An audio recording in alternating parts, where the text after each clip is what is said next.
আমার ছাদ বাগানে দেখুন দুরকম অলকানন্দা বা অ্যালামান্ডা ফুল হয়েছে। গরমে তো বর্ষার মধ্যে এই গাছে প্রচুর ফুল পাওয়া যায়।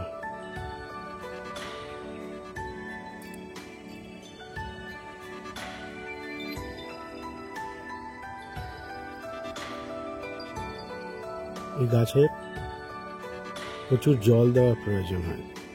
এই গাছ জল খুব পছন্দ করে, তাই যখন বর্ষাকালে প্রচুর বৃষ্টি হয় তখন দেখা যায় যে গাছ ফুলে ফুলে ভরে গেছে।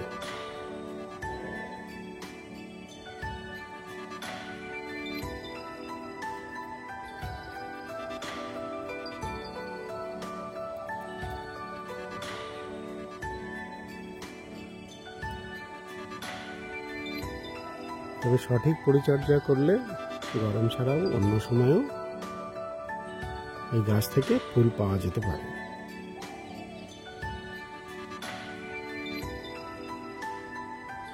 মাটি তৈরির সময় জৈব সার দেওয়া প্রয়োজন।